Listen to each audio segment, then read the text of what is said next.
गांव के बाहर एक सुनसान सड़क अंधेरे में फैली हुई है, जो एक असहज ठंडक से ढकी हुई है।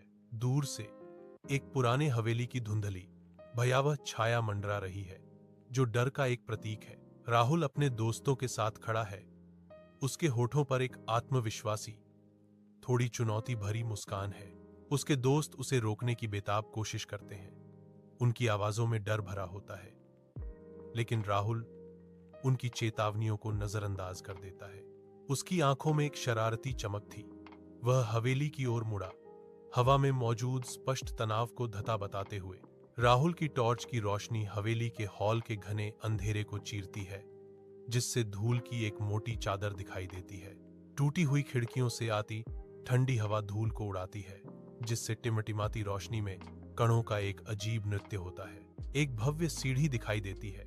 प्रत्येक कदम एक अदृश्य भूतिया वजन के नीचे कराह रहा है, उसे ऊपर की ओर बुला रहा है। अचानक एक हल्की सर्द छन छन छन पायल की आवाज नीचे आती है, जिससे राहुल का दिल जम जाता है।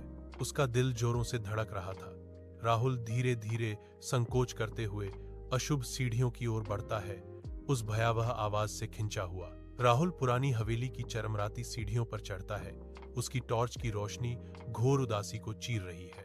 जैसे ही उसका पैर आखिरी सीढ़ी पर पड़ता है, टॉर्च टिमटिमाती है, फिर बुझ जाती है और उसे घोर अंधेरे में धकेल देती है। एक ठंडी फुसफुसाहट राहुल के कान से टकराती है।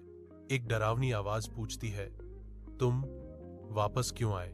उसकी आंखें डर से चौड़ी हो जाती हैं और वह चीखता है, भयावह अंधेरे में भागने के लिए घूमता है।